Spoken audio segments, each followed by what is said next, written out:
Bogata žena odjednom se naže siromašna i postaje slatko dijete za jezivog poslovnog tajkuna. Kad postavlja čudne zahtjeve, ona se pita vrijedi li njegov novac njezino dostojanstvo. U 1990 ima, s kasetofonima, tramp markicama, lancima za pisma i ogromnom kosom osušenom fenom, još uvijek moderna, rožena je beba Anabel. Dvije medicinske sestre koje se brinu o novorozenčadi piju alkohol i prenose bebe poput igračaka. Vraćajući ih u svoje krevetiće, slučajno razmjenjuju nekoliko beba. 25 godina kasnije, društvenka Anabel Van Sohlacht održava zabavu sa svojim bogatim prijateljima. Previše čvrsto spava i probudi se kad vidi majčino krvavo lice, što je iznenadi.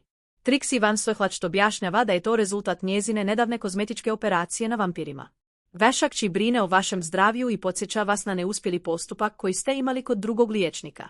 Žena minimizira svoju tjeskobu, ali Anabel inzistira na tome da ako obični ljudi mogu biti zadovoljni svojim manama, može biti i ona. To uznemiruje njegovu majku koja se pita odakle je naslijedila njegovu drskost. U međuvremenu, dobrostojeći kupac postaje nestrpljiv s blagajnicom supermarketa Carmen Chlonse nakon što kritizira njegove neveganske proizvode i odbija mu prodati šampon kako bi smanjio ukupni otpad. Iznerviran, nazove upravitelja, ali Aura zauzima mjesto njegove majke i ispričava se kako bi je spriječila u nevolji. Ingo se odmah zaljubi u njezinu ljepotu, pa povlači svoju žalbu i predstavlja se. Kad ugleda svoj privjesak za ključeve od Aheala, sramežljivo spominje da nikada nije bila u njemu jer je ona samo jednostavna blagajnica, a muškarac primiti njezino koketiranje. U rezidenciji Van Sohlacht, bogata obitelj sastaje se sa stručnjakom za odnose s javnošću Olivierom kako bi razgovarali o dobrotvornim ciljevima kojima mogu donirati za svoju ljetnu zabavu. Trixie više voli modnu zaštitu, ali Annabel misli da bi bilo najbolje da zapravo odu u sirotinske četvrti kako bi pomogli osiromašenim ljudima, umjesto da odmah daju svoj novac.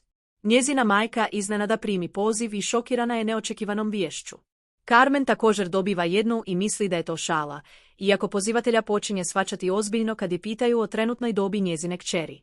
U međuvremenu, Aura isklizne iz Mumboa nakon poljupca s Ingom. Rosa se pita je li prekinula s policajcem jer je treći put vidjela sestru s drugim muškarcima. Kad moli djevojku da o tome ne govori svom dečku, Jan se pojavi i poljubi je. Prekida ih njegov brat Siddhartha i traži od njega da ode kući jer njegova majka paniči. Anabel ishrvana viješću da je možda bila prevarena s nekim drugim pri rođenju. U međuvremenu, Carmen se suzno sjeća brige o svojoj kćeri i ne može vjerovati da joj nije majka. Mlade djevojke prolaze DNK test i otkrivaju da nisu kćeri svoje majke. Tako se Aura useljava u dom bogate obitelji, što Trixie oduševljava jer izgleda poput portreta svoje bake. Pozdravlja svog biološkog brata Olbrechta, zatim Anabel implicira da je ona prava nasljednica von Slachta. Kad se matrijarh složi s njom i zaboravi proslaviti sa svojom drugom kćeri, Potonja se osjeća izostavljenom. Ozlijeđena društvenka povlači se u spavaču sobu svog oca Bulka, koji je godinama bio u komi. Dijeli rezultate svog DNK testa i pije sama, a zatim legne pored njega. Želeći čuti glas svoje prave majke, zove Carmen bez razgovora. Žena instinktivno zna da je to njezina kći i kaže da je u redu ako nije spremna razgovarati ili se vratiti kući. Matrijarh Sklan uvjerava je da će uvijek biti u kontaktu i poziva je da zajedno pjeva Aum. Nije upoznata s budističkom molitvom, ona se uplaši i izazove. Kasnije tog dana ulazi u svoju obitelj, pokazujući Auri svoje stare fotografije. Kad na toboganu nalete na Bulka i njegovu kćer, ona je šokirana jer se njezina majka ne sjeća tog trenutka. Te noći Anabel kaže svom najboljem prijatelju Mosesu da je bilo kao da su joj tazbine laknule što je ne posjeduju, što ima smisla jer su je uvijek smatrali neuspjehom. Baš u ovom trenutku. Na prilazu vide zgodnog muškarca i privuku mu pažnju. Kad se približi, žene upoznaju Benjamina Schwarza, poznatog poslovnog magnata. Mogal ignorira Moisi i samo se oprašta od svoje prijateljice, nadajući se da će je ponovno sresti. Nekoliko trenutaka kasnije, Trixie pozdravlja svoje goste i najavljuje aferu za koju navijaju. Olivia se uspaniči dok čita prošlogodišnji scenarij i pokušava je zaustaviti. Međutim, kad to ne uspije, Anabel uzima trenutni nacrt od stručnjaka za odnose s javnošću kako bi ga mogao predati. Aura ga povuče i grn, uzrokujući da padne na tlo. Zatim odvodi mamu u stranu i oduševljeno čita scenarij pred mnoštvom. Njezina šarmantna prisutnost impresionira sve na zabavi, uključujući Trixie, koja lijepu i izuzetnu damu proglašava svojom davno izgubljenom kćeri i onom bez koje ne može živjeti. Anabel je slomljena srca kad čuje kako njezina majka zamišlja Auru kao pravu Anabel Van Sohlacht, pa odmah spakira svoje stvari i odlazi u najopasniji dio grada. Ubrzo nakon što parkiraju svoj Mercedes, Jan prilazi ženi i pita je li se izgubila. Otkriva da su je kao dijete razmijenili i da posjećuje svoju rođenu majku Carmen.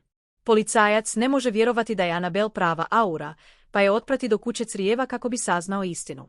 Tamo upoznaje majku koja je pozdravlja zagrljajem i pita kako se zove.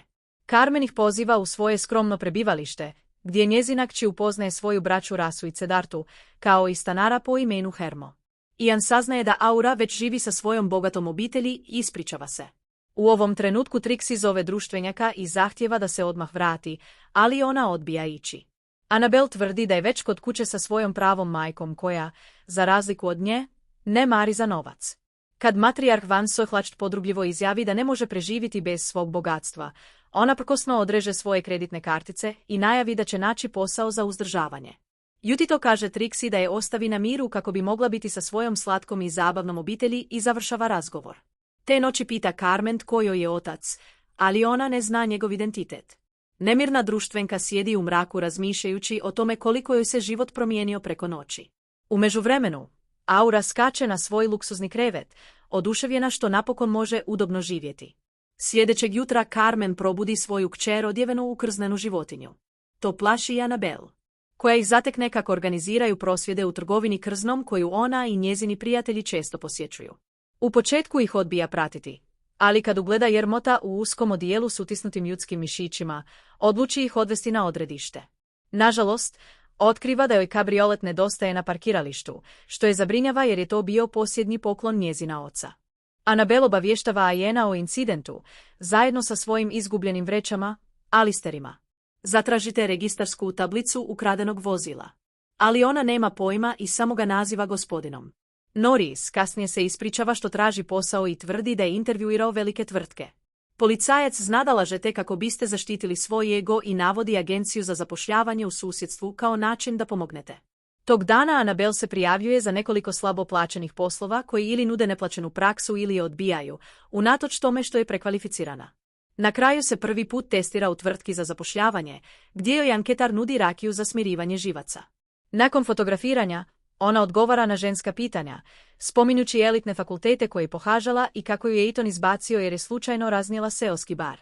Anabel priznaje da nikada prije nije radila, a iako jedva čeka započeti, regrut je unaprijed obavještava da je pala na ispitu u vili Van Sohlacht.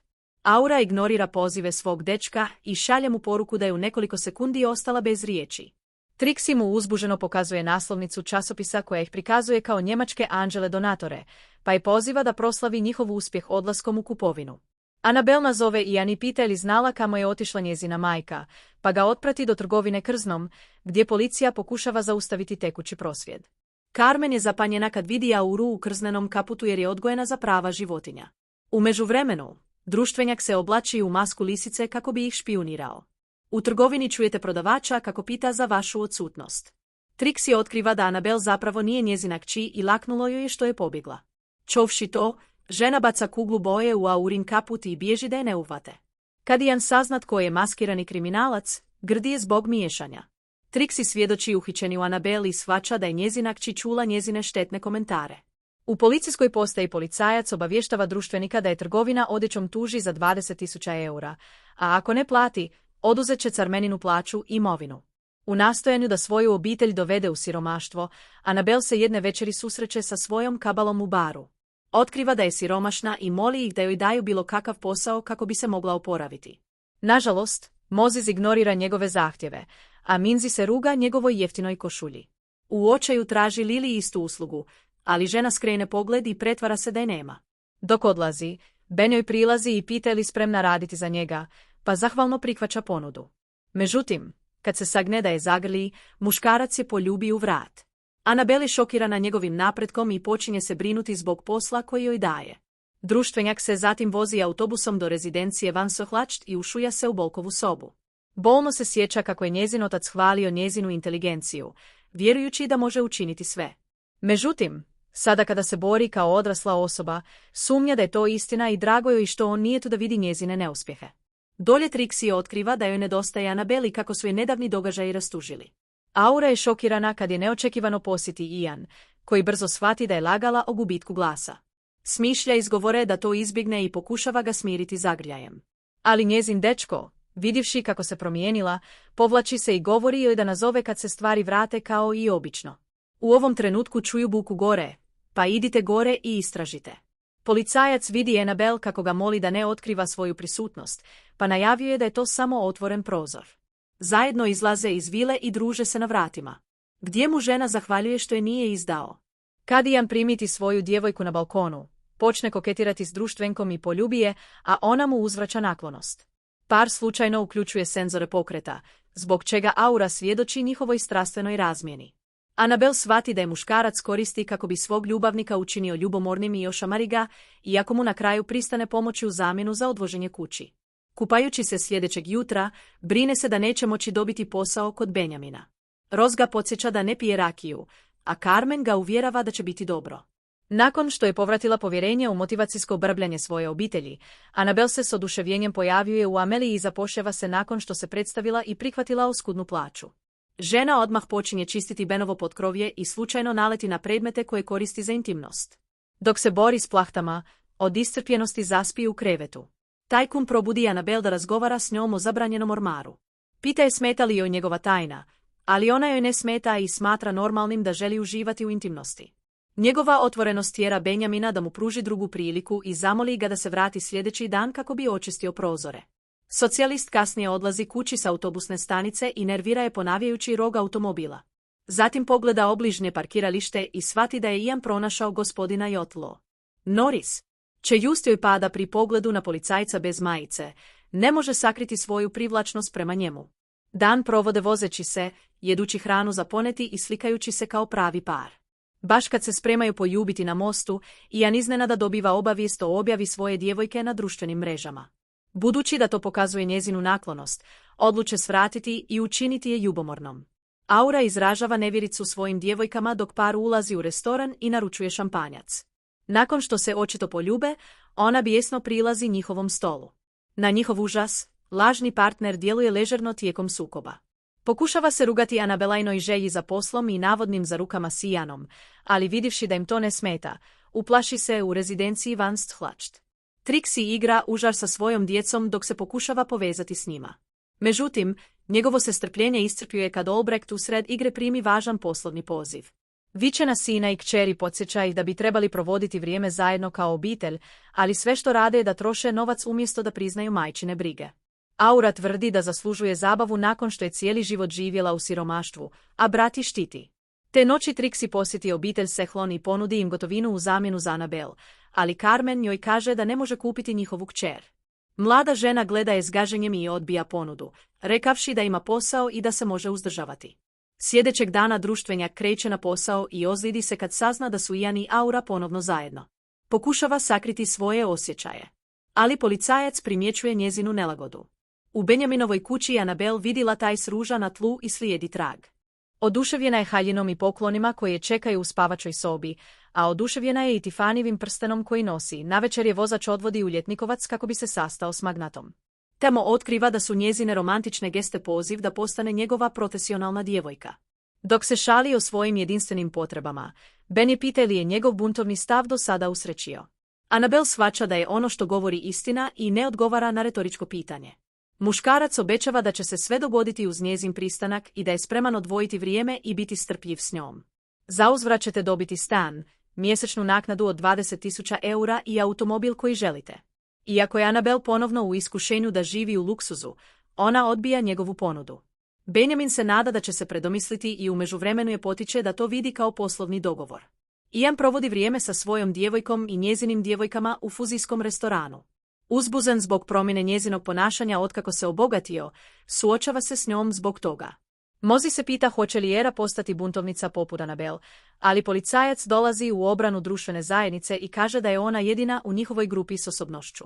Kad Ingo priže njihovom stolu i pozove bivšu blagajnicu da izađe s njim na piće, Ian pusti muškarca da sjedne i ode, unatoč prijetnjama njegove djevojke da će prekinuti s njim u stanu. Ben je razočaran kad vidi Annabel kako mu je lisicama vezana za krevet. Objašnjava da, budući da se uvijek ponaša oštro, želi da žena dominira nad njim i ponižava ga. Ona udovoljava njegovom zahtjevu i mazi ga poput psa, unatoč njegovim sumnjama. Na njegovo olakšanje, hitni poziv prekida njegov neugodan trenutak i prisijava ga da ode na poslovno putovanje. Međutim, Benjamin zaboravlja odvezati Anabel, pa potiče Ajena da je oslobodi u spavačoj sobi. Njih dvoje se svađaju oko izbora da postanu profesionalna djevojka, a policija se ponovno okuplja sa Aurom, iako prepirku njezinog ljubavnika prekidaju vijesti o Bolkovom pogoršanom zdravlju. Kasnije, u vili Faneskšlacht, društvenjak se prisjeća lijepih uspomena koje je ostavio njezin otac. Nekoliko trenutaka nakon njegove smrti, Aura se suzno ispričava zbog svog ponašanja i svi se pomire u kolektivnom zagrljaju, nesposobni nositi se s gubitkom oca. Anabel prihvaća Benovu ponudu da mu se pridruži u Los Angelesu i oprašta se od svoje obitelji u zračnoj luci. Carmen je pokušava zaustaviti, ali ona inzistira da bi to bilo najbolje za njih i daje joj ček. Dok odlazi, Jermot otkriva da je Benjamin platio njezinu tvrtku. U međuvremenu, Jan shvaća da voli visoko društvo i očajnički trči prema odlazećem avionu. Nažalost, za policajca je prekasno i ne uspijeva ih zaustaviti. Kada Anabel vidi policajca kako progoni njezin avion, na kraju shvati da je ne mogu kupiti, pa žena otkazuje ugovor s poslovnim tajkunom i zahtijeva da slete. Čim stignu u zračnu luku, ona ukrade policijski automobil i krene u šumu. Ian je ugodno iznenađen kad vidi Anabel kako izlazi iz automobila, iako pokušava ostati smiren kad ona otkrije da će ostati. Još se malo zafrkavaju i polako se približavaju, na kraju zapečativši svoju vezu strastvenim poljupcem. Pretplatite se da biste gledali više ovakvih videozapisa. Aktivirajte obavijesti i lajkajte kako biste pomogli kanalu. Hvala što ste svratili.